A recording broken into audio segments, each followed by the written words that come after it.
नमस्कार दोस्तों, स्वागत है आपका आपके अपने YouTube चैनल एग्जाम बाइट पर। हम कर रहे हैं उत्तर प्रदेश पुलिस कांस्टेबल री एग्जाम की पेपर एनालिसिस। आज हम देखेंगे 23 अगस्त को शिफ्ट 2 में मैथ्स का कंप्लीट पेपर सॉल्यूशन जो होने वाला है वो with latest tips and trick के साथ होने वाला है, जिससे कि आप कम से कम टाइम में ज्यादा से ज्यादा क्वेश्चन को अटेम्प्ट करके अपने ज्यादा से ज्यादा मार्क्स को ला सके। ये जितने जो भी सॉल्यूशन होने वाले हैं ये आने वाले शिफ्ट के बच्चों के लिए बहुत इंपॉर्टेंट होने वाले हैं, क्योंकि क्वेश्चन रिपीट कर रहे हैं। तो आप इस वीडियो को बीच में स्किप मत कीजिएगा, लास्ट तक जरूर देखिएगा। क्या पता कौन सा क्वेश्चन जो है सेम पैटर्न का क्वेश्चन डिफरेंट डेटा के साथ आपके एग्जाम आपकी शिफ्ट में आ जाए। फर्स्ट शिफ्ट का जो पेपर है वो चैनल पे ऑलरेडी अपलोड हो चुका है। उसमें भी मैंने बताया कि ये जो पेपर है ये रिपीटेड पेपर है। इसमें से बहुत ज्यादातर क्वेश्चन जो है वो प्रीवियस ईयर में आए हैं। कुछ क्वेश्चन एनसीईआरटी से लिए गए हैं 9, 10, 11, 12 की। कुछ क्वेश्चन डिफरेंट स्टेट बोर्ड्स के जो एग्जाम हुए हैं पुलिस में या डिफरेंट एग्जाम में वहां से लिए गए हैं। कुछ क्वेश्चंस के डेटा बदले गए हैं और कुछ क्वेश्चन तो ऐसे हैं कि हूबहू वैसी की वैसी लिए गए हैं। तो बिल्कुल भी मिस मत कीजिएगा और हाँ, अंत तक बने रहिएगा। वीडियो अच्छी लगी हो तो वीडियो को लाइक, और अभी तक अगर आपने चैनल को सब्सक्राइब नहीं किया तो जरूर सब्सक्राइब कर लीजिएगा। तो चलिए देखते हैं पहला क्वेश्चन क्या कहता है। पहला ये क्वेश्चन कहता है कि if cost of 6 mango is 90, what is the cost of 6 mango का दाम जो है वो कितना दे रखा है। 6 आम का दाम 90 दे रखा है, तो हमें 10 आम का दाम पूछ रहा है। तो इसको अगर हम 3 से डिवाइड कर दें, है ना, 3 से डिवाइड कर देंगे तो ये 2 हो जाएगा। तो इधर भी 3 से डिवाइड कर देते हैं, 30 हो जाएगा। यहाँ 5 से गुना कर देंगे, यहाँ से 5 से गुना करेंगे तो 10, तो इधर से 5 से गुना कर देंगे तो 150। तो यानी कि कितना, 10 आम का जो दाम होगा वो कितना हो जाएगा, ऑप्शन सी 150। आसान क्वेश्चन था। अगला क्वेश्चन देखते हैं।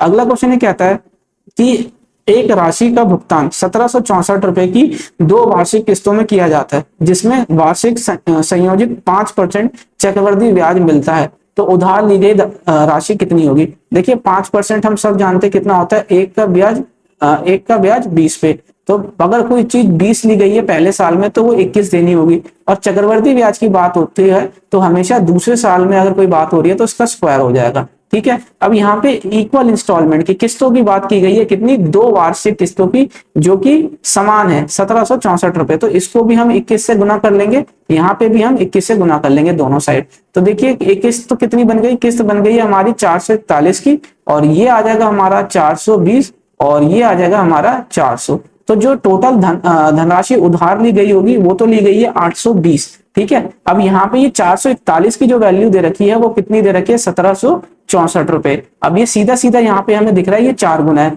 तो जो भुगतान करने वाली राशि मतलब जो उधार लिया होगा वो धनराशि वो भी 4 गुना हो जाएगी। तो वो कितनी हो जाएगी, वो हो जाएगी 3280। तो यानी कि इसका सही आंसर जो हो जाएगा ऑप्शन ए इसका सही आंसर हो जाएगा 3280। आशा करता हूं आपको समझ आया होगा। अगला क्वेश्चन देखते हैं।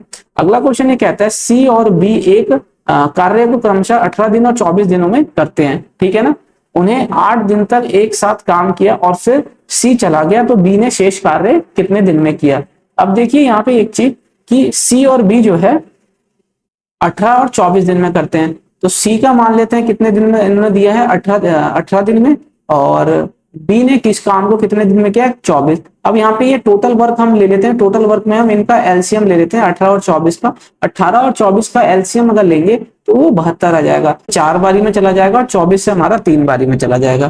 ठीक है। ये आ गई इनकी एफिशिएंसी की एक दिन में ये कार्यकुशल कितने हैं, मतलब कितने काम करेंगे एक दिन में, कार्यकुशलता इनकी एफिशिएंसी आ गई।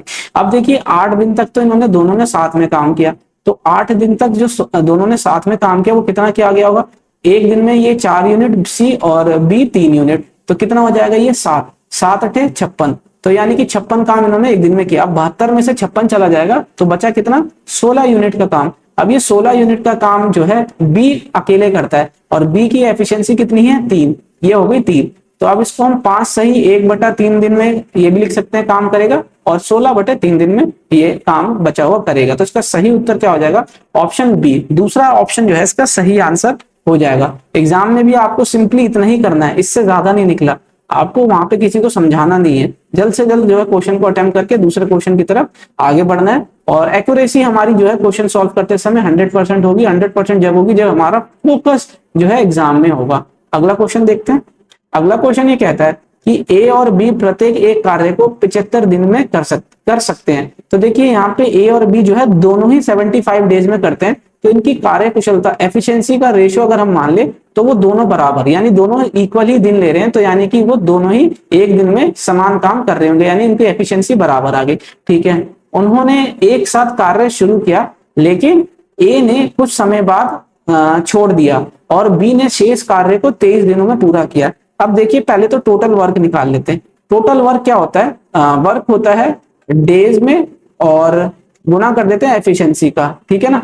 तो अगर यहाँ पे इनको किसी का भी ले लें, ए का 75 दिन में कर रहा है और एफिशिएंसी कितनी है उसकी 1, तो इनका जो काम आ जाएगा वो 75 यूनिट का काम आ गया, ठीक है ना। अभी स्टार्टिंग में दोनों ने ही काम शुरू किया, लेकिन ए ने कुछ दिन के बाद वो काम छोड़ दिया, तो लेकिन बाकी बचा हुआ काम जो है बी ने 23 दिन में किया।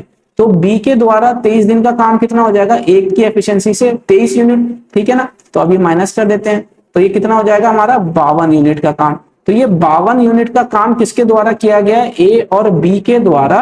कितने दिन में? ये हमें दिन नहीं पता। अब इनकी एफिशिएंसी हमको पता है 1 और 1 2 है, तो ये दिन कितना आ जाएगा? 52/2। तो ये 2 से जब हम करेंगे तो 26 दिन, तो यानी कि 26 दिन में ए और बी दोनों ने साथ में मिलकर काम किया, जिसमें 26 दिन के बाद ए ने काम छोड़ दिया, है ना। तो इसका सही आंसर क्या हो जाएगा? ऑप्शन ए इसका सही आंसर हो जाएगा 26 दिन। आशा करता हूं समझ आया होगा। अगला क्वेश्चन देखते हैं। अगला क्वेश्चन ये कहता है कि एक वस्तु की कीमत में 25% की वृद्धि की गई, तत्पश्चात कीमत को 20% घटा दिया गया और फिर 10% बढ़ा दिया गया, तो कीमत में परिणाम वृद्धि क्या होगी? अब देख लीजिए, मान लेते हैं 100 रुपए की कोई चीज है, 25% की वृद्धि। सबसे पहले तो समझिए कि 25% होता क्या है? 25% होता है 1 का बढ़ाव 4 पे, 20% का घटाव, है ना, 20% जो है कम किया गया, तो 1 का घटाव 5 पे। अब सीधा 10% की फिर बढ़त हुई है, तो 1 का बढ़त 10 पे। तो देखिए 100 रुपए की कोई चीज है, 1 रुपए बढ़ा दिया 4 पे, तो यानी कि 5/4 कर दी। अब फिर क्या करा? 20% घटा दिए, तो 5 पे 1 घटाया तो 4/5 हो गई। फिर 10% बढ़ा दिया, यानी 10 पे 1 बढ़ाया तो यानी 11/10 कर दी, ठीक है ना। ये यहाँ से यहाँ कट गया, सब ये कट गया, तो ये कितना हो गया? ये हमारा 110। तो यानी कि वैल्यू कितनी हो गई? 100 रुपए की चीज हो गई 110। तो इंक्रीमेंट कितने का आ गया? 10% का इंक्रीमेंट आ गया। 100 पे ही निकाला हुआ जो इंक्रीमेंट होता है वही परसेंटेज होता है, तो 100 रुपए पे 110 हो गई, तो यानी 10 बढ़ गई, तो ये सिंपली क्या है? 10% का बढ़त हो गई। तो ऑप्शन बी इसका सही आंसर है। आशा करता हूं समझ आया होगा। अगला क्वेश्चन देखते हैं। अगला क्वेश्चन कहता है कि 180 रुपए प्रति किलोग्राम और 280 रुपए प्रति किलोग्राम दर वाली दो प्रकार की चाय को किस अनुपात में मिलाया जाए कि प्राप्त मिश्रण को 320 रुपए प्रति किलोग्राम पर बेचने पर 20% का लाभ हो। तो देखिए सबसे पहले तो ये समझिए कि 20% का मतलब हम सब आपने देखा कि 1 का लाभ 5 पे, तो यानी कि 5 की चीज 6 पे बेच दी। अब इस 6 की ही वैल्यू जो दे रखी है वो कितनी दे रखी है? 320। तो 5 की वैल्यू कितनी आ जाएगी? ये आ जाएगी हमारी 320 गुना 5/6, है ना। तो अगर हम इसको निकालें तो 2 से ये 3 बारी में चला जाएगा, और ये कितनी बारी में चला जाएगा? 160 बारी में। तो 16 पंजे 80 हो जाएगा, तो ये 800/3। ये कितना आ गया हमारा? Cost price. अब देखिए इसको मिक्सचर और एलिगेशन की मदद से हम कैसे करते हैं। एक ले लिया हमने 180 रुपए वाली दाल चाय, और एक हो गई 280 रुपए की। अब जो आया है ये कितना? 800/3 इनका कॉस्ट प्राइस आ गया। अब इनको माइनस कर लेते हैं। तो देखिए हम कैसे माइनस करेंगे। यहाँ पे तो ये 280 बढ़ा है ना, 280 में से हमें 800/3 माइनस करना है। अब यहाँ पे 800/3 में से 180 माइनस करना है। तो जब इस 280 को 3 से हम जो है गुणा करेंगे तो ये कितना आ जाता है हमारा? 840। ठीक है जी। ये जब 3 को यहाँ पे हम एलसीएम लेके मल्टीप्लाई करेंगे तो ये कितना आ जाएगा हमारा? 840। अब इस 840 में से 800 गया तो बचा कितना? 40/3। अब यहाँ से करेंगे 180 को गुना करेंगे 3 से, तो कितना आ जाता है हमारा? 540। तो 800 में से 540 गया तो कितना आ जाएगा हमारा? 260। कितना आ गया? 260। अब ये 3 से 3 चला गया, अनुपात में ले रहे हैं, 0 से 0 चला गया 2 बारी में, और ये कितना बारी में? 13 बारी में। तो 2:13 में जो है इनको मिलाया जाएगा। तो इसका सही उत्तर जो होगा ऑप्शन डी, आखिरी ऑप्शन, यानी इसका सही आंसर होगा 2:3। आशा करता हूं समझ आया होगा। अगला क्वेश्चन देखते हैं।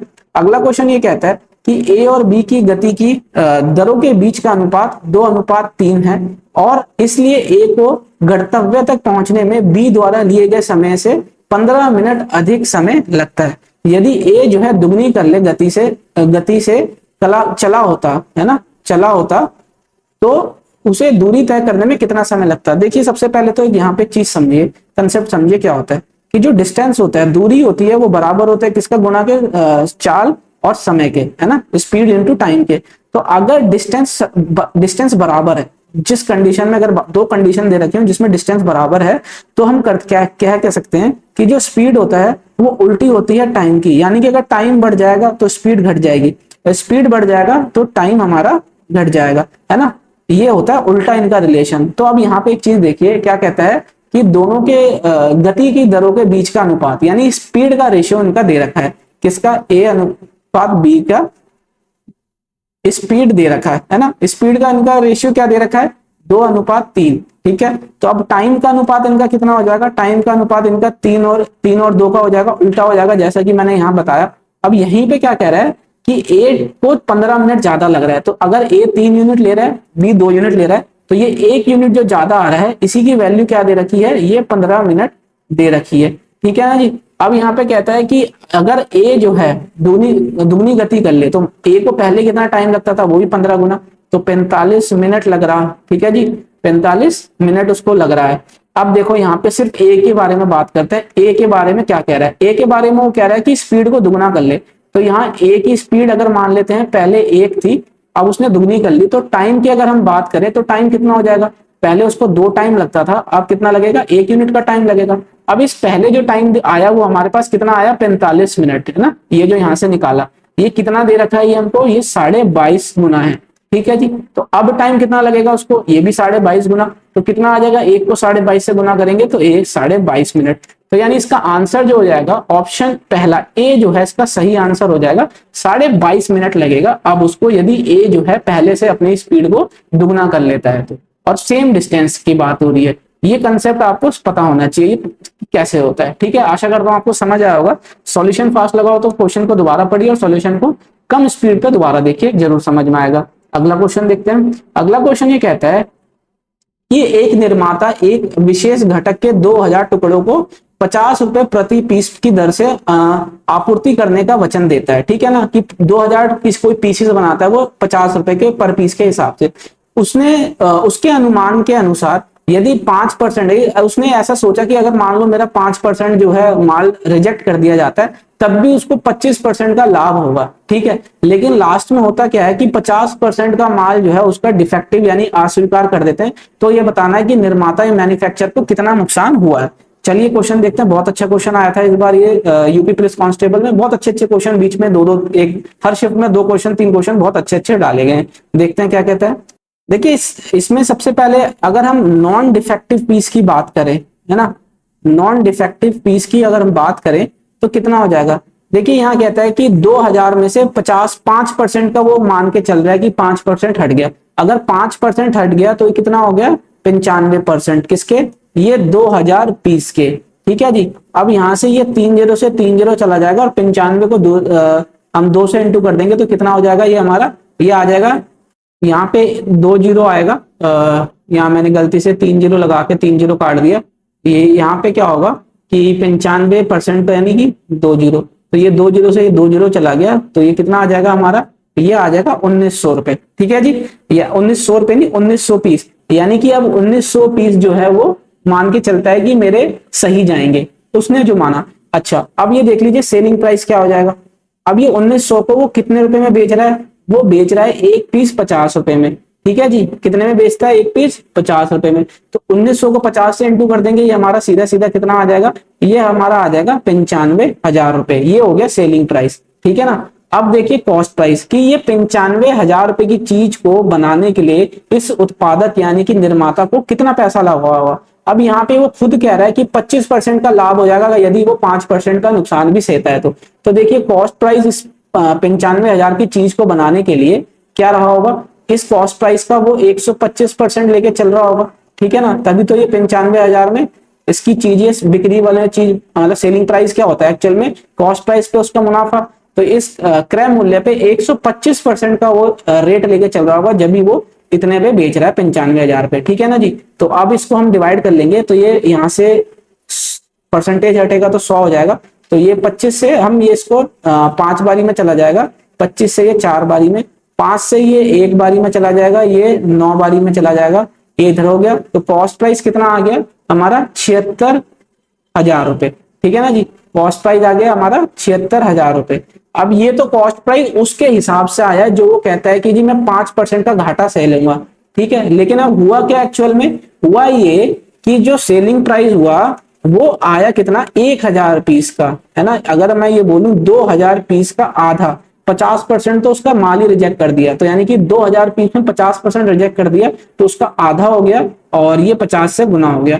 तो ये कितना आ गया हमारा, ये सीधा सीधा 50,000 का माल। तो यानी कि जो वो मान के चल रहा था कि मैं 95,000 का माल बेचूंगा, वहां उसने बेचा कितने का, सिर्फ और सिर्फ 50,000 का। तो अब उसको जो लॉस आया वो लॉस कितना आता है, अब देखो जैसा लॉस हम जानते हैं क्या होता है, cost price minus selling price. तो यानी कि ये 76,000 में से, इस 76,000 में से अगर उसको 50,000 घटा दें तो साफ साफ हमको दिख रहा है कि 26,000 का उसको लॉस हुआ, जो कि ऑप्शन बी हमारा सही आंसर है। ये क्वेश्चन भी जो है रिपीट किया हुआ क्वेश्चन है, ये पहले किसी एग्जाम में आया हुआ क्वेश्चन है। तो देख लीजिए आपको यूपी पुलिस के अंदर क्या पैटर्न फॉलो हो रहा है कि वो पहले के आए हुए क्वेश्चंस को जो है क्या नाम है एग्जाम्स में डाल रहा है, और हुबहू ये सेम डेटा के साथ डाला हुआ है, कोई भी डेटा से भी छेड़छाड़ नहीं हुई है। तो इसका सही आंसर 26,000 हो गया। अगला क्वेश्चन देखते हैं। अगला क्वेश्चन ये कहता है कि एक कार को 6400 रुपए में बेचने पर राव को 20% की हानि होती है, तो कार का क्रय मूल्य, तो देखिए वही वाला कि कॉस्ट प्राइस के 80% पे बेचा होगा भाई उसने, और परसेंट का साइन हटाएंगे तो नीचे 100, तभी तो ये कितना आ गया 6400, है ना। एक जीरो से एक जीरो चला गया, 8 से ये 800 बारी में, तो कॉस्ट प्राइस कितना आ गया इसका 8,000 रुपए। तो ऑप्शन सी इसका सही आंसर है। आसान क्वेश्चन था। अगला क्वेश्चन देखते हैं। अगला क्वेश्चन ये कहता है कि एक पुराना टू व्हीलर डीलर एक स्कूटर को 460 रुपए में बेचता है और उसे कुछ नुकसान होता है, यदि वह इसे 580 रुपए में बेचता तो उसका लाभ उसकी हानि का दुगना होता। तो स्कूटर का क्रय मूल्य बताना है। देखिए सबसे पहले ये समझिए कि लॉस जो होता है वो अभी मैंने बताया cost price minus selling price, और जो प्रॉफिट यानी कि जो लाभ होता है वो selling price minus cost price. अब यहाँ पे एक बात देखिए कि उसने 460 रुपए में बेचा, अगर उसने 460 रुपए में बेचा तो उसको लॉस होता है, और जो लॉस कब होता है, कॉस्ट प्राइस। तो हमें कॉस्ट प्राइस निकालना है 460 रुपए में, ठीक है जी। अब यहाँ पे एक चीज और ध्यान रखें, अभी कहते हैं यदि वो 580 में बेच देता तो उसको कुछ ना कुछ प्रॉफिट होता, तो उसको प्रॉफिट होता। तो ये selling price minus cost price. अब ये जो प्रॉफिट आया है, ये जो प्रॉफिट आया है उसको, वो कितना है, वो इस लॉस के दुगना है। यहाँ पे आ गया कितना, दुगना, ठीक है। यही चीज थी। अब देखिए टू टाइम कॉस्ट प्राइस, और ये कॉस्ट प्राइस इधर आके क्या हो जाएगा, ऐड हो जाएगा। ये 580 इधर है, और यहाँ पे ये दो गुना 460 यहाँ आके क्या हो जाएगा, माइनस, यहाँ माइनस हो रहा तो यहाँ के प्लस हो जाएगा, ठीक है। ये 3 गुना कॉस्ट प्राइस हो गया, और ये हमारा कितना आ जाएगा, जब हम इसको करेंगे तो ये 12 हो जाएगा, 8 और ये 920 रुपए, 920, ठीक है ना। अब इसको हम ऐड कर देंगे मान लेते हैं, तो ये कितना हो जाएगा हमारा, 0 0 बस 5 15, तो ये 3 से ये कितनी बारी में चला जाएगा, 500। तो कॉस्ट प्राइस जो आ गया स्कूटर का वो कितना आ गया, 500 रुपए। तो इसका सही उत्तर क्या है, ऑप्शन डी इसका सही उत्तर है 500 रुपए। ये मैंने इसलिए समझाया कि क्वेश्चन आपके आने वाले शिफ्ट में भी रिपीट हो सकता है, तो आप इस चीज को दिमाग में रखिएगा और सिंपली यही लाइन को लिखना शुरू कीजिएगा, और इसको लिखने के बाद जो है आप इस लाइन में आंसर ला दीजिएगा, ज्यादा लिखना नहीं है, प्रैक्टिस अपनी अच्छी करनी है। अगला क्वेश्चन देखते हैं। अगला क्वेश्चन ये कहता है कि एक नाव धारा के विपरीत 80 किलोमीटर 16 घंटे में तथा धारा के साथ 72 किलोमीटर 12 घंटे में चलती है, तो स्थिर जल की नाव की गति बताइए। यानी कि नाव जो है शांत जल पे, एक्चुअल में हमें नाव की ही स्पीड बतानी है। तो एक चीज समझिए कि अप स्ट्रीम की बात होती है ना, विपरीत। तो ये क्या होता है, ये होता है कि जब नाव इधर जा रही हो और जो पानी हो वो इधर जा रहा हो तो स्पीड माइनस हो जाती है, ये एक्स है ये वाई, तो एक्स माइनस वाई हो जाती है अपस्ट्रीम में। और डाउन स्ट्रीम की बात होती है कि दोनों ही एक ही साइड चलते हैं तो इनकी प्लस हो जाती है। अच्छा, अब एक चीज और ये कि डिस्टेंस जो होता है वो स्पीड इनटू टाइम होता है ना। तो स्पीड जो हो जाता है वो कितना हो जाता है, डिस्टेंस अपॉन टाइम। अब यहाँ पे देखिए कि डिस्टेंस कितना दे रखा है 80, इसको डिवाइड कर रहे हैं कितने टाइम से, तो 16 पंजे 80, तो ये 5 हो गई, कितनी किलोमीटर प्रति घंटा की स्पीड आ गई।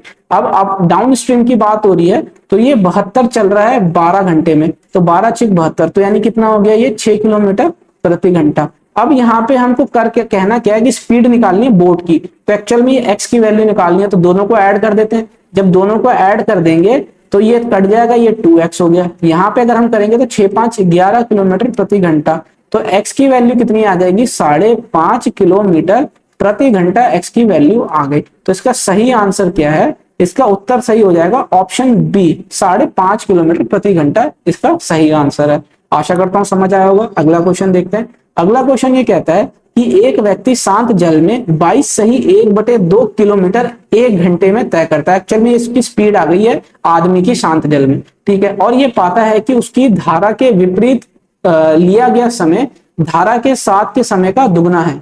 तो धारा की गति क्या है वो हमें बतानी है। चलिए देखिए इस क्वेश्चन को हम कैसे करेंगे। अभी जैसे मैंने पीछे बताया कि बोट की स्पीड x है, तो यहाँ पे आदमी की स्पीड को हम x मान लेते हैं। तो ये कितना दे रखा है, 22 सही 1/2 किलोमीटर प्रति घंटा, ठीक है ना। अब यहाँ पे देखिए क्या है, यहाँ पे यह है कि यहाँ अप स्ट्रीम की बात कर लेते हैं, डाउन स्ट्रीम की, और स्पीड ले लेते हैं स्पीड में। तो अप स्ट्रीम का अभी मैंने पीछे बताया x माइनस वाई होता है, और डाउन स्ट्रीम का दोनों साथ चलता है, पानी और आदमी, तो प्लस हो जाती है स्पीड ये। और टाइम अगर हम देखें तो मैंने 2 क्वेश्चन पहले इसका कंसेप्ट बताया था कि स्पीड का उल्टा हो जाता है टाइम। तो टाइम आ जाएगा ये हमारा x प्लस वाई, और ये आ जाएगा x माइनस वाई। ये इसका अनुपात आ गया, ठीक है ना जी। अब यहाँ पे कहता है कि टू फाइंड, अगर वो अ पर्सन इतना and he find that it take twice as long as to row up a downstream. अच्छा, उसको जो डाउन स्ट्रीम का समय लगता है as twice as long as तो डाउन स्ट्रीम, अगर मान लेते हैं डाउन स्ट्रीम में उसको 1 यूनिट का टाइम लगा है, तो अप स्ट्रीम में उसका दुगना टाइम लग रहा है। ये कह रहा है यहाँ पे कि twice as long as row the downstream, यानी कि डाउन स्ट्रीम में जो उसको टाइम लगता है चलने में वो दूरी अप स्ट्रीम में उसका दुगना लग रहा है, ठीक है ना। तो अब देखिए क्या हो जाएगा, ये x plus y upon x minus y, इसका अनुपात क्या हो गया, ये 2:1 आ गया है ना। अब यहां से हम x plus y is equal to 2x minus 2y, ठीक है जी। तो यहां से ये x प्लस हो रहा है, इधर आके माइनस x हो जाएगा ना, तो एक ही x बचा। अब ये माइनस हो रहा है, इधर आके प्लस हो जाएगा, तो 3y। तो x और y का जो अनुपात आ गया वो 3:1 आ गया, ठीक है। अब यहाँ पे क्या पूछता है, speed of the stream, stream की स्पीड पूछता है ना। सबसे पहले क्या है, स्ट्रीम की स्पीड क्या है, यहाँ पे हमने सबसे पहले देखो y। तो अब यहाँ पे y क्या आ जाएगा, y आ जाएगा x/3, इस जगह से y आ जाएगा x/3। तो x कितना आया हमारा, x आया 45/3, और यहाँ पे 3, ठीक है ना जी। और ये 3 3 या 9 हो जाएगा, कितना हो जाएगा ये हमारा 3 से ये यहाँ पे 2 आएगा, 45/2। इसको हम और क्या लिख सकते हैं, इसको लिख सकते हैं 45/2। तो 45/3 इंटू 2 है ना, तो 3 से ये 15 बारी में, तो 2 से ये 7.5 बारी में। तो स्पीड जो आ जाएगी वो हमारी पानी की स्ट्रीम की स्पीड कितनी आ जाएगी, 7.5 किलोमीटर प्रति घंटा। तो ऑप्शन सी हमारा इसका सही आंसर हो जाएगा, 7 सही 1/2। आशा करता हूं समझ आया होगा। अगला क्वेश्चन देखते हैं। अगला क्वेश्चन ये कहता है कि एचसीएफ निकालना है। सेम ये क्वेश्चन पहली शिफ्ट में भी आया था, तो मैंने आपको बताया था ऐसे क्वेश्चन में करते क्या है। ऐसे क्वेश्चन में हम जो अंश होता है उसका एचसीएफ ले लेते हैं, और जो हर होता है उसका एलसीएम ले लेते हैं, ठीक है। अगर एलसीएम पूछ रहा होता तो ये उल्टा हो जाता, ऊपर में एलसीएम लेते, नीचे में एचसीएफ लेते। तो देखो एचसीएफ लेने के लिए ऊपर हाईएस्ट कॉमन फैक्टर इनमें कुछ भी नहीं है भाई, 1 ही है, क्योंकि कोई कॉमन नहीं आ रहा। नीचे एलसीएम लेने के लिए इनका सीधा सीधा एलसीएम ले लेंगे। तो जब आप एलसीएम लेना आपको आता होगा, जब आप इसका एलसीएम लेंगे तो कितना आ जाएगा, 60। तो 1/60 इसका सही आंसर आ जाएगा, जो कि ऑप्शन सी इसका सही आंसर है। अगला क्वेश्चन देखते हैं। अगला क्वेश्चन ये कहता है, बहुत बेहतरीन क्वेश्चन, बहुत ही बेहतरीन क्वेश्चन। देखिए इस क्वेश्चन को ये मेरे ख्याल से ये 11th की किसी एनसीईआरटी में कि किसका क्वेश्चन है। अगर आप इसको, ये इक्वेशन है लीनियर इक्वेशन इन 2 वेरिएबल, यानी कि इसको अगर आप करने लगे तो 2 वेरिएबल मान के आपको इसे करना पड़ेगा। लेकिन हम इसको कैसे करेंगे, हम इसमें 2 वेरिएबल नहीं मानेंगे, हम इसको बाय ऑप्शन की मदद से करेंगे। देखिए कैसे, कि यहाँ पे लिख लेते हैं पहले क्या, कि हम यहाँ पे सेक्रेटरीज की बात कर रहे हैं ना, और यहाँ पे मैं बात कर लेता हूँ किसकी, ऑफिसर्स की, है ना। अब देखिए यहाँ क्या कहता है, यहाँ ये कहता है कि एक क्वेश्चन को समझे कि there are senior officer and secretaries in an office, ठीक है। 15 secretaries went on leave, then every secretary has 2 senior officer, ठीक है। After that 45 senior officers went on leave, now every senior officer have 5 secretary. तो हमें ये बताना है कि कितने सेक्रेटरीज इनिशियली थे। तो देखिए बाय ऑप्शन लेके चलते हैं। बाय ऑप्शन क्या लेके चलते हैं, मान लेते हैं कि पहले ऑप्शन ए में 30 सेक्रेटरीज मान लेते हैं। अब उसमें से 15 सेक्रेटरी जो है छुट्टी पे चले गए, तो बचे कितने, 15, ठीक है ना। अब 15 जब छुट्टी पे चले गए, बचे कितने, 15। अब वो क्या कहता है कि एवरी सीनियर ऑफिसर, है ना, then every secretaries has 2 senior officer. तो यानी कि 30 पे अगर हम बात की जाए, अगर हम पहले की बात की जाए कि हर सीनियर ऑफिसर के पास दुगने होंगे कितने, एवरी हर सेक्रेटरी के पास 2 सीनियर ऑफिसर होंगे। तो अब देखिए पहली कंडीशन में क्या हुआ, 30 हमने स्टार्टिंग में माने, 15 चले गए तो बचे कितने 15। अब 15 में हर सेक्रेटरी के पास 2 ऑफिसर हो गए, तो इस 15 का दुगना कितना हो जाएगा 30। ठीक है, ये एक पहली कंडीशन। अब उसके बाद क्या कहता है कि 45 senior officer went on leave. तो 30 ही तो ऑफिसर थे टोटल, उसमें से 45 तो जा ही नहीं सकते, 30 में से 45 कैसे जाएंगे, तो ये तो ऑप्शन ही गलत हो गया। अब हम मान के चलते हैं क्या, ये ऑप्शन तो गलत। अब हम 40 ले लेते हैं, मान लेते हैं ये 40 में से हमारे 15 ऑफिसर चले गए। ठीक है, 15 ऑफिसर चले गए तो बचे कितने हमारे 25। अब हर ऑफिस सेक्रेटरीज का 2 ऑफिसर है, तो 25 सेक्रेटरीज पे कितने ऑफिसर हो गए 50 ऑफिसर। 40 हमने माना था पहले, 15 चले गए, बचे कितने 25 सेक्रेटरी, हर सेक्रेटरी के बाद 2 ऑफिसर, तो 25 में से कितने हो गए 50 के, 25 का दुगना कितना हो गया 50। ठीक है, अब ये क्या कहता है, अब ये कहता है कि 45 ऑफिसर छुट्टी पे चले गए, मान लेते 45 चले गए तो बचा कितना 5 ऑफिसर बच गए। अब ये कहता है कि every senior officer has 5 secretary, यानी 5 पे 5 सेक्रेटरी, यानी कि इसको 5 को 5 गुना कर देंगे तो कितना हो जाएगा 25। ये कंडीशन हमारी सेटिस्फाई कर रही है, तो हमारा जो सही आंसर है वो 40 हमारा सही आंसर है, ऑप्शन बी।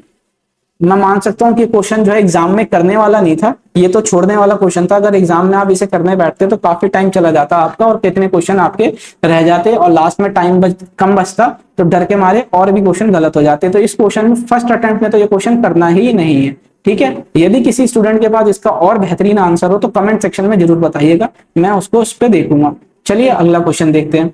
अगला क्वेश्चन ये कहता है कि एचसीएफ निकालना है हमें, तो सिंपली ये डिफरेंस मेथड से करते हैं एचसीएफ हम। कैसे, 510 1440, सबसे पहले इसका डिफरेंस निकालिए, इसका डिफरेंस 225 है। ठीक है ना, अब इसका डिफरेंस हम निकालते हैं 930 है, तो डायरेक्ट हमें कुछ नहीं दिख रहा इसमें फैक्टर। देखिए एक्चुअली में हम डिफरेंस इसलिए निकालते हैं कि जो हाईएस्ट कॉमन फैक्टर होता है वो जो नंबरों में प्रेजेंट होता है वो इनके डिफरेंस में भी प्रेजेंट होगा। तो अगर नंबर मान लेते हैं, बड़ा नंबर दे रखा है कई सारे, तो उनका एचसीएफ लेने से बढ़िया है कि उनके डिफरेंस को ले लेते हैं, जो नंबर छोटा हो जाएगा और उसके फैक्टर देख लेंगे तो उसमें हमें पता चल जाएगा कि एचसीएफ क्या है। अब जैसे इन नंबर्स का हम एचसीएफ लेने लगे तो बहुत बड़ा है, तो इनके हम डिफरेंस ले लेते हैं जो कि छोटे नंबर भी हो जाते हैं और एचसीएफ जो है उनके डिफरेंस में भी मौजूद होता है। अब देखिए कैसे, इस 225 को मैं 15 गुना 15 लिख सकता हूँ, है ना। अब इस 930 में हमें कुछ नहीं दिख रहा, तो इसमें भी हम क्या करते हैं 5 से डिवाइड करते हैं, तो ये कितना हो जाएगा 186। ठीक है जी, अब ये हमें सीधा दिख रहा है 8 6 14 15, 3 से अगर मैं इसको डिवाइड करूंगा तो ये कितना आ जाएगा 3 6 18, 3 2 6 62। ठीक है ना। अब यहाँ पे आप एक चीज देखिए कि 15 इस वाले में भी आ रहा है और ये 5 और 3 15 इधर भी आ रहा है, तो हमें आगे करने की जरूरत नहीं है। और यहाँ पे हाईएस्ट कॉमन में क्या आ रहा है 15 ऑप्शन में भी आ रहा है, तो सही आंसर ऑप्शन बी हमारा सही आंसर हो जाएगा। 15 इसका एचसीएफ होगा, 17 का कोई लेना देना भी नहीं है। ठीक है, तो हमें आगे नहीं जाना, तो इसका सही आंसर ऑप्शन बी 15 हो जाएगा। आशा करता हूं समझ आया होगा। अगला क्वेश्चन देखते हैं। अगला क्वेश्चन ये कहता है यदि धारा के विपरीत चलने वाली नाव की गति 18 किलोमीटर प्रति घंटा है, ठीक है, और उसके बाद धारा की गति, तो धारा की क्या गति होगी यदि धारा की दिशा में नाव की गति, यदि धारा की दिशा में नाव की गति इसकी विपरीत दिशा वाली गति से 50% अधिक है। तो देखिए सबसे पहले क्या है, अप स्ट्रीम की बात करते हैं, है ना। किसकी बात करें, अप स्ट्रीम, विपरीत की, तो यानी अप स्ट्रीम। अप स्ट्रीम में माइनस हो जाता है, तो ये आ जाएगी 18 स्ट्रीम। अब ये डाउन स्ट्रीम जो इसकी दे रखी है वो दे रखी है कितनी 18 की 50 गुना ज्यादा, तो ये 3/2 हो गई, है ना। 50 गुना का मतलब क्या होता है 1/2, 2 पे 1 का ज्यादा, तो 2 पे 1 का ज्यादा ये हो गया, 2 से ये 9 बारी में, 9 3 27 बारी में ये आ गया। ठीक है जी, अब ये क्या कहता है, ये कहता है कि हमें स्पीड निकालनी है स्ट्रीम की, वाई की वैल्यू निकालनी है, तो हम माइनस कर देते हैं हर जगह, तो ये माइनस से ये कट जाएगा, तो ये -2y बराबर आ गया माइनस में ये, तो ये कितना हो जाता है, ये हमारा 55 हो गया, है ना। कितना हो गया ये हमारा ये हमारा आ गया 5 7 14 और 1 15, 2 और 1 3 और 1 4, ये आ गया हमारा 45। ठीक है जी, ये प्लस नहीं होगा, यहाँ पे ये माइनस होगा। कैसे, क्योंकि ऊपर जो है यहाँ पे माइनस का साइन नहीं है, सॉरी ये मिस्टेक हो गई कि अगर 18 में से 27 जाएगा हमारा, तो ये कितना आ जाएगा -9। ठीक है ना, अब ये माइनस से माइनस कट गया, तो y की वैल्यू यानी स्ट्रीम की वैल्यू कितनी आ गई 4.5 किलोमीटर प्रति घंटा। तो इसका सही आंसर ऑप्शन डी यानी कि सही आंसर हो जाएगा 4.5 किलोमीटर प्रति घंटा। आशा करता हूं समझ आया होगा। अगला क्वेश्चन देखते हैं। अगला क्वेश्चन ये कहता है एक आदमी अपनी यात्रा के पहले 200 किलोमीटर 80 किलोमीटर प्रति घंटा की गति से तय करता है। खराब मौसम के कारण वह अपनी यात्रा के अगले 200 किलोमीटर 50 किलोमीटर प्रति घंटा की स्पीड से करता है, तो उसकी 400 किलोमीटर में औसत गति बतानी है। तो देखिए क्या होता है कि एवरेज स्पीड जो होती है वो होती है total distance upon total time taken, है ना, टीडी अपॉन ट्रिपल टी। तो देखिए टोटल डिस्टेंस तो हमें पता है 400 किलोमीटर है। अब यहाँ टाइम निकालने के लिए डिस्टेंस जो होता है वो स्पीड इंटू टाइम होता है, तो टाइम कितना हो जाएगा, डिस्टेंस अपॉन स्पीड। तो डिस्टेंस कितनी दे रखी है, पहली 200 किलोमीटर वो 80 से चल रहा है, फिर अगली 200 किलोमीटर वो 50 से चल रहा है। ठीक है जी, तो ये 400 हो गया, 200 कॉमन ले लेते हैं और यहाँ पे अगर इनका हम एलसीएम ले लेंगे तो कितना आ जाएगा इनका एलसीएम आ जाएगा हमारा सिंपली 400। ठीक है ना, तो 400 आ गया। अब हम क्या कर सकते हैं, 8 5 13 130 ये आ गया। ठीक है, ये 200 से ये 2 बारी में चला गया, ये 1 0 से 1 बारी में चला गया, तो ये कितना हो गया 80 बटे कितना हो गया ये हमारा 200, ये हो गया 1 से, यहाँ पे 0 नहीं आएगा, ये यहाँ पे एक मैंने यहाँ मिस्टेक कर दी, यहाँ 0 नहीं आएगा, ये डबल 0 हो जाएगा एलसीएम लेने समय। तो ये 200 से ये 400 2 बारी में चला गया, तो ये हमारा 80 बटे 13 आ गया। तो जब हम इसको डिवाइड करेंगे तो 13 से 6 से करेंगे तो 78 हो जाता है, बचा 2, 13 से 1 जाएगा 13 बारी में, तो ये 61 वाला आएगा। तो 61 पॉइंट यानी ऑप्शन ए जो है हमारा सही आंसर हो जाएगा, 61.53 किलोमीटर प्रति घंटा इसकी स्पीड आ जाएगी एवरेज। अगला क्वेश्चन देखते हैं। अगला क्वेश्चन ये कहता है कि एक धनराशि जो है साधारण ब्याज पे 5% वार्षिक दर से 3 गुना हो जाती है, उसी समय में वह धनराशि किस दर पर 6 गुना होगी। तो सिंपली देखिए क्या होता है ऐसे क्वेश्चन में, एक की चीज जो है 3 हो रही है, तो सिंपल इंटरेस्ट कितना आ गया यहाँ 2, कितना आ गया सिंपल इंटरेस्ट 2। तो देखिए सिंपल इंटरेस्ट का फॉर्मूला भी मैं बता देता हूँ, साधारण ब्याज का प्रिंसिपल है ना, ब्याज दर गुना समय अपॉन 100। तो रेट ऑफ सिंपल इंटरेस्ट 2 है, प्रिंसिपल हमने 1 माना है, रेट ऑफ इंटरेस्ट हमको 5 पता है ब्याज दर, और समय हमको नहीं पता है ना, तो ये 100 आ गया। तो ये 5 से कितनी 20 बारी में चला गया, तो समय जो आ जाएगा वो कितना आ जाएगा 40 साल के अंदर जो है वो 5% ब्याज दर पे साधारण ब्याज पे 3 गुना हो जाएगी कोई सम। ठीक है ना, तो 6 गुना करने के लिए यानी एक की चीज 6 पे, तो ये जो ब्याज आ गया वो सिंपल इंटरेस्ट वो कितना है 5, तो 5 का ब्याज है ना सिंपल इंटरेस्ट, 1 हमारा प्रिंसिपल हो गया, रेट ऑफ इंटरेस्ट हमको नहीं पता, समय कितना है उसी समय में इन द सेम टाइम यानी कि 40 साल की अगर हम बात कर रहे हैं। तो देखिए 5 से ये 8 बारी में चला गया, 4 से ये 2 बारी में, और ये 25 बारी में, तो रेट ऑफ इंटरेस्ट कितना आ गया 25 बटे 2। तो इसको हम क्या लिख सकते हैं 12.5%। ठीक है ना, तो इसका सही आंसर ऑप्शन डी हो जाएगा 12.5%। अगला क्वेश्चन देखते हैं। अगला क्वेश्चन ये कहता है कि सेवा से निवृत्त पर एक व्यक्ति की पेंशन उसकी सेवा के पिछले 3 वर्षों के दौरान औसत वेतन की आधे के बराबर है। ठीक है, मान लेते हैं मतलब उसका लास्ट 3 साल का जो होगा उसका एवरेज होगा उसकी पेंशन आधे में, उसके एवरेज के आधा। तो देखिए उसका वेतन जो है 1/1/1983 से 1983 को 380 रुपए प्रति माह है। ठीक है जी, तो 1 अक्टूबर 1983 तक की बात हो, फिर 1 अक्टूबर 1984, फिर 1 अक्टूबर 1985, ये 3 साल पर। लेकिन 40 रुपए की देय राशि जो है ना 1/1/86 को सेवा पर 40 रुपए देय राशि के साथ यदि, अच्छा ये एक चीज और है कि 1/10/2083 को 40 रुपए का जो है इंक्रीमेंट भी हो रहा है उसका, यानी कि पहले 10 महीने के बाद इंक्रीमेंट हो रहा है और हर साल जो है उसका इंक्रीमेंट ऐसे ही चलता रहता है। यदि वो 1/1/86 को रिटायरमेंट हो जाता है तो उसका पेंशन बताना है हमें। देखिए उसका पेंशन क्या आएगा, पहले हम बात करते हैं किसकी, पहले हम यहाँ से थोड़ा सा इसको मिटा लेते हैं। यहाँ से पहले हम बात करते हैं 1/1/1983 से हम बात करेंगे 1/10/1983 तक। ये हमारा कितना हो गया 9 महीना। इस 9 महीने में उसकी सैलरी है कितनी 380 रुपए। ठीक है जी, अब उसके बाद अगर हम बात करें कि 1/10/83 से 1/10/84 तक, यानी कि पूरे 1 साल 12 महीना, लेकिन अब प्रति महीना उसकी सैलरी कितनी हो गई 40 रुपए बढ़ गई। तो 380 में 40 बढ़ने का मतलब कितना हो गया 420। फिर अगले साल की अगर हम बात करें तो इसमें 40 बढ़ जाएगा तो 460। फिर अब उसके बाद हम देखते हैं कि क्या हो गया कि 1985 1 अक्टूबर 1985 तो आ गया, अब 1 जनवरी 1986 तक यानी कि 3 महीना, अब उसकी सैलरी प्रति माह कितनी हो गई 500। अब इसको हम मल्टीप्लाई कर लेते हैं। इसको अगर हम मल्टीप्लाई करेंगे तो ये 34 20 आ जाएगा। इसको हम मल्टीप्लाई करेंगे तो ये कितना आ जाएगा हमारा, ये आ जाएगा 50 40 हो जाएगा। इसको हम मल्टीप्लाई करेंगे तो ये कितना आ जाएगा हमारा, ये आ जाएगा हमारा 5520 हो गया। और ये तो हमारा 1500 हो गया। अब इनको सबको हम जोड़ लेते हैं। इसको जोड़ने के बाद यहाँ 0 8 आ गया, 4 आ गया, और ये 5 5 10 4 14 15 हो गया।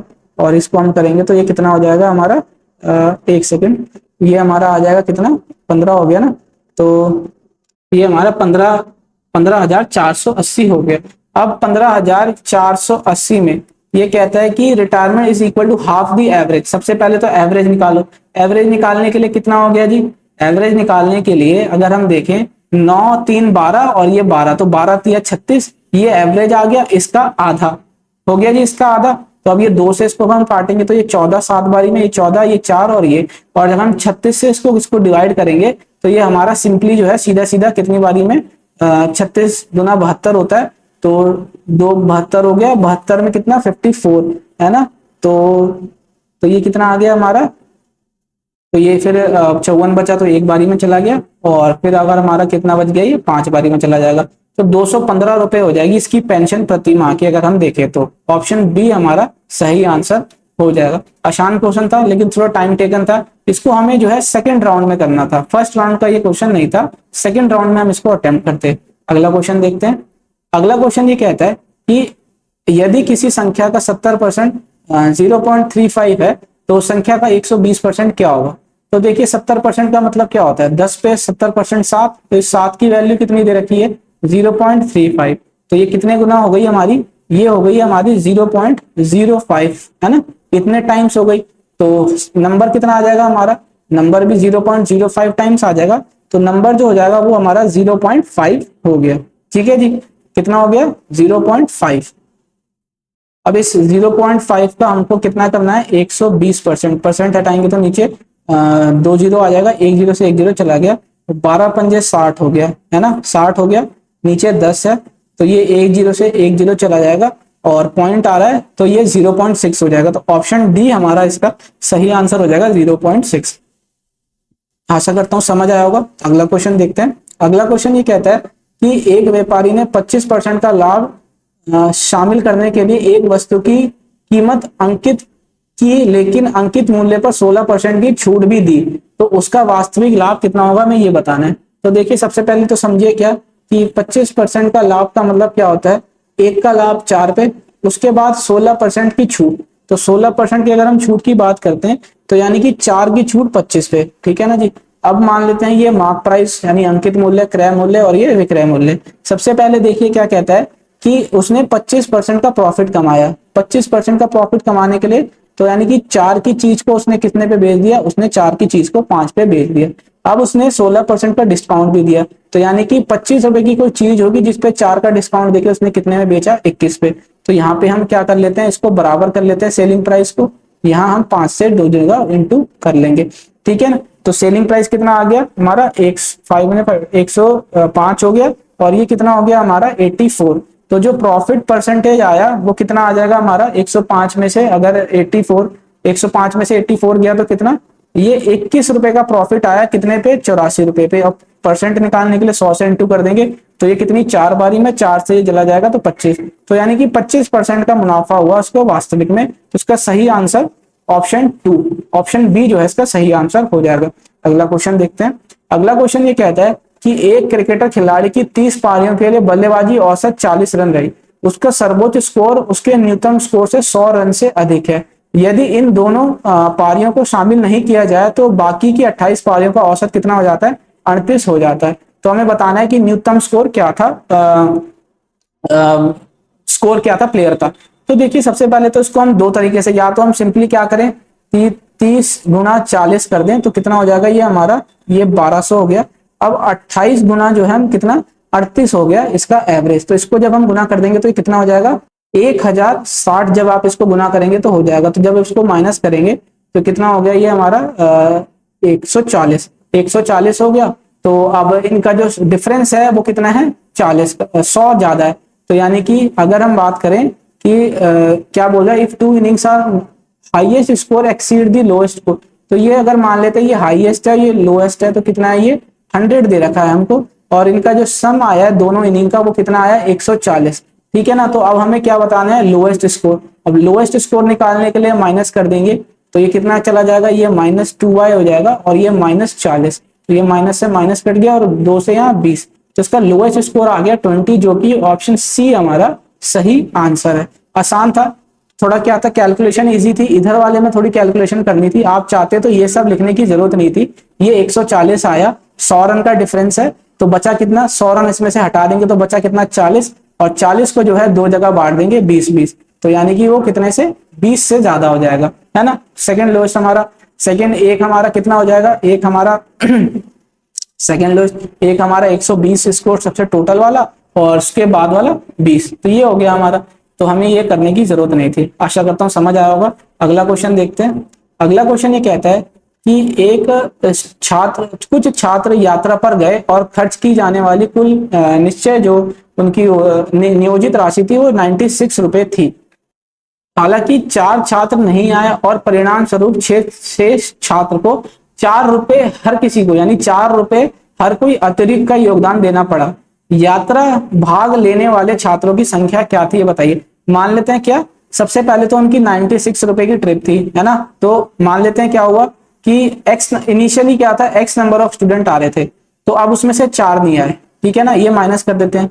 तो अब क्या हो गया कि 96 रुपए पहले 96 जो है, अब ये x -4 में, क्योंकि 4 बच्चे नहीं है, इनका जो डिफरेंस आएगा 96/x का, ये किसके बराबर हो जाएगा 4 रुपए की, क्योंकि ये 4 ही रुपए तो हर कोई बंदा दे रहा है ना। अगर 96 रुपए टोटल दे रहे हैं तो उसको हम x -4 से डिवाइड कर देंगे, तो ईच हर बच्चे का कितना आ जाएगा, ये आ गया। अब यहाँ पे भी कितना हुआ, 96/x देने थे, तो ये डिफरेंस आ गया, ये भी ईच बच्चों का आ गया। तो हर कोई बच्चे का जो डिफरेंस आया वो कितना आया 4, जो कि यहाँ हमें दे रखा था 4 रुपए एक्स्ट्रा। अब यहाँ से बाय ऑप्शन हम कर लेते हैं, है ना। बाय ऑप्शन अगर हम देखें तो बाय ऑप्शन अगर मैं सिंपली, तो वैसे तो देखो 10 में से इधर अगर 6 गया तो 10 में से 4 गया तो 6 बचेगा, तो ये तो कट जाएगा, लेकिन यहाँ पे पॉइंट में आ जाएगा, तो 10 तो है नहीं सिंपली। 8 भी अगर हम देखेंगे तो 8 में से 4 गया तो 4 2 जा 8, 4 2 जा 8, 4 4 जा 16 हो जाएगा। और यहाँ 8 की बात करेंगे तो हमारा कितना हो जाएगा, 8 ये 12, तो 12 आएगा इसका आंसर। तो यानी 8 भी नहीं है। तो 12 की अगर हम बात करें, 12 में से 4 गया 8, तो 8 में से अगर हम देखें तो ये 12 आ गया, और ये 12 8 96, तो यानी कि 4 ये सही आ रहा है इसके बराबर। तो इसका सही आंसर ऑप्शन सी जो है 12 इसका सही उत्तर है। आशा करता हूं आपको समझ आया होगा। यही सिंपली क्या था, हर एक बच्चे का रेट पैसा निकाल लो कि हर बच्चा कितना पैसा लगा रहा है। 96 रुपए जब 4 बच्चे कम हो गए तो इतने पैसे लगाएंगे, और 96 रुपए पहले अगर x बच्चे जा रहे थे तो कितना पैसा लगाएंगे। इन्हीं का डिफरेंस जो है कितना आ गया 4, क्योंकि ये 4 बच्चे नहीं आए। ठीक है ना, आसान क्वेश्चन था। अगला क्वेश्चन देखते हैं। अगला क्वेश्चन ये कहता है कि ये कुछ चार्ट टेबल दे रखी है, इस टेबल के हिसाब से बताना है कि दोनों परीक्षाओं में से किस सेक्शन में उत्तीर्ण प्रतिशत सबसे अधिक है। थोड़ा सा कंफ्यूजन क्वेश्चन था। कंफ्यूजन क्वेश्चन कैसे था कि इसमें अब इंग्लिश में देखें तो which section exhibits the highest pass percentage in either of the two examination. कितनी, आइदर ऑफ दी, तो यानी कि वो या तो इसमें ये नहीं बोला कि ओनली आइदर ऑफ दी, यानी कि किसी एक में ही होना चाहिए। आइदर का मतलब होता है या तो वो एक में हो या तो वो दोनों में हो। तो सबसे पहले देखिए ए सेक्शन की अगर हम बात करें, इनका सम ले लेते हैं। इनका अगर हम सम ले लेंगे तो ये कितना हो जाएगा हमारा 84। अब ये टोटल का सम अगर हम देखें तो कितना हो जाएगा, ये हमारा 112। ठीक है ना। बी सेक्शन की बात करें तो 17 12 17 और 55 को जब हम ऐड करेंगे तो ये हमारा 84 हो गया, और टोटल को ऐड करेंगे तो ये हमारा कितना हो जाता है 107। ठीक है जी। अब यहाँ पे अगर हम सी को देखें तो ये 8 और 9 कितना हो जाएगा हमारा 17, 17 और 46 कितना हो जाएगा हमारा 63, और टोटल की बात करेंगे तो हम उसमें 17 और ऐड कर देंगे 63 में, तो ये 80 हो जाएगा। ठीक है। अगर डी सेक्शन की अगर हम बात करें, डी सेक्शन में 13 15 28 हो गया, 28 और 76 की बात करेंगे तो 104 हो गया। अब इस 104 में 27 और जोड़ देंगे तो हमारा ये कितना हो जाएगा 131। यही क्या हो जाएगा 100 से गुना कर देते हैं सब में तो प्रतिशत आ जाएगा। ठीक है ना। तो अब इनको जो है डिवाइड करना था। ये क्वेश्चन वैसे अटेम्प्ट करने वाला नहीं था, पर लेकिन अगर देखा जाए तो बाय अप्रॉक्स लगा के कर देंगे तो इसका सही आंसर तो ऑप्शन डी आएगा, सबसे ज्यादा परसेंट यही आएगा। तो इसको कैलकुलेशन अब क्या किया जाए, ऑप्शन डी इसका सही आंसर है। ठीक है ना। सेक्शन डी में सबसे ज्यादा बच्चे पास हुए होंगे। अगला क्वेश्चन देखते हैं। आप चाहें तो इसका कैलकुलेशन कर सकते हैं, अब कैसे करेंगे वो आप देखिए, अप्रोक्स लगा के कैसे भी लगा के आप कर सकते हैं, बट इसमें पॉइंट में आ रहा है तो हम इसमें ज्यादा अप्रोक्स भी नहीं लगा सकते, है ना। 1% का फर्क आ रहा है तो इसमें आंसर गलत ही होगा। तो ये तभी किया जाएगा लास्ट राउंड में जब ज्यादा टाइम बच रहा हो और हमारे पास क्वेश्चन जो है हमने अच्छे खासे अटेम्प्ट कर लिए। ठीक है, अगला क्वेश्चन देखते हैं। अगला क्वेश्चन ये कहता है कि ये भी एक ग्राफ का क्वेश्चन है, डीआई का। तो इसमें ये कहता है कि हमें बताना है find what is the maximum percentage increase of T from the previous, यानी मतलब पहले साल से जो है कितना मैक्सिमम इंक्रीज हुआ है किसके अंदर, चाय में, वो हमें बताना है। तो देखिए 21 की अगर हम बात करेंगे तो ये 13 से 15 गया है ना। 21 की बात करें 13 से 15, 2 का इंक्रीमेंट 13 पे हुआ है, ठीक है ना। अगर हम 22 की बात करें 2022 में तो ये 2 का इंक्रीमेंट 15 पे हो रहा है। और अगर हम 23 की बात करें तो कितने का 17 से 20 हो रहा है, तो 3 का इंक्रीमेंट 17 पे हो रहा है। तो अगर हम यहाँ पे इनका परसेंटेज निकालें तो 13 को अगर हम जब 2 से डिवाइड करते हैं, देखिए 100 का मतलब लगाना नहीं है, 100 से हमें कोई लेना देना नहीं है, हम यहीं पे कैलकुलेशन में ही पता कर लेंगे क्या है। तो पॉइंट लगाएंगे तो 0 हो गया, 13 से एक बारी में चला जाएगा 13, तो बचा कितना 7, और 13 पंजे 65 हो गया, 65 में फिर 5 बच गया, तो 13 तिया 39 हो गया, तो ये 0.15 आ गए। अब यहाँ पॉइंट लगाएंगे तो एक बारी में 15 चला जाएगा, फिर बचा 50, तो ये 15 दूनी 30 हो जाएगा, ठीक है ना जी। अब यहाँ पे अगर हम देखें पॉइंट लगाएंगे तो ये 30 हो जाएगा, तो 17 से एक बारी में चला गया, और उसके बाद अगर हम देखें तो बचा कितना 13.130 हो गया, तो ये 17 से ये 7 बारी में हमारा चला जाएगा, है ना। तो ये कितना हो जाएगा हमारा 119 के करीब। तो अब आप यहाँ पे देखें कि किसका मैक्सिमम हो रहा है ना। ये 0.15, 0.12, 0.17, तो ऑप्शन थर्ड यानी कि ये 0.17, तो 17 दशमलव वाला कौन सा है, ऑप्शन सी। तो ये है हमारा मैक्सिमम, ठीक है। 2023 वाला जो आया, तो हमारे को परसेंट निकालना तो 17.65, तो इसका सही आंसर क्या है, ऑप्शन सी इसका सही आंसर है। अगला क्वेश्चन देखते हैं। अगला क्वेश्चन ये कहता है कि यदि किसी पुस्तक का अंकित मूल्य लागत मूल्य से 40% अधिक निर्धारित किया जाता है और अंकित मूल्य 280 रुपए है, तो पुस्तक की एक प्रति में प्रयुक्त कागज की लागत क्या है। देखिए सबसे बढ़िया क्वेश्चन इसमें क्या कहता है, देखिए यहाँ पे अंकित मूल्य दे रखा है, मार्क प्राइस कितना 40%, है ना। ये कॉस्ट प्राइस, क्रय मूल्य और ये अंकित मूल्य, तो 40% को हम और क्या लिख सकते हैं, 2/5 लिख सकते हैं, है ना। अगर मान लेते हैं क्या कि 5 कॉस्ट प्राइस है, तो 2 का बढ़ा के उसने अंकित मूल्य 7 कर दिया, ठीक है ना। अब ये 7 की वैल्यू 280 हमें दे रखी है, तो कितना 40 गुना, तो जो क्रय मूल्य हो जाएगा वो भी 40 गुना हो जाएगा, तो कितना हो जाएगा 200 रुपए। तो अब ये देखिए 200 रुपए तो इसका कॉस्ट प्राइस आ गया। अब यहाँ पे क्या कह रहा है कि पेपर की कॉस्ट निकालनी है एक कॉपी बनाने के लिए, तो कागज की लागत जो है ये जो आ रही है वो 25% आ रही है, तो इस 200 का 25%, है ना। तो ये 25% अगर हम निकाल लें तो ये 2 से 2 जीरो चला गया, 25 दूनी 50, तो यानी कि 50 रुपए आ गई कागज की लागत मूल्य। तो इसका सही उत्तर क्या है, चौथा वाला इसका सही उत्तर है ऑप्शन डी 50। सेकंड शिफ्ट का आखिरी क्वेश्चन, सभी क्वेश्चन कराए गए और सभी के जो सॉल्यूशन है वो एग्जाम ओरिएंटेड ही रखे गए हैं। अगर 2-3 क्वेश्चन को छोड़ दिया जाए तो बाकी सारे क्वेश्चन जो थे वो ड्यूरेबल थे। 2-3 क्वेश्चन भी में से भी 1-2 क्वेश्चन तो हम कर ही सकते थे, लेकिन वो सेकंड थर्ड राउंड में, यदि हमारे पास टाइम ज्यादा बचा। अगर सॉल्यूशन अच्छा लगा तो वीडियो को लाइक और एग्जाम बाइट चैनल को सब्सक्राइब करना मत भूलिएगा। मिलते हैं अगली वीडियो में अगले पेपर के डिस्कशन के साथ। तब तक के लिए एग्जाम बाइट चैनल को देखने के लिए बहुत बहुत धन्यवाद।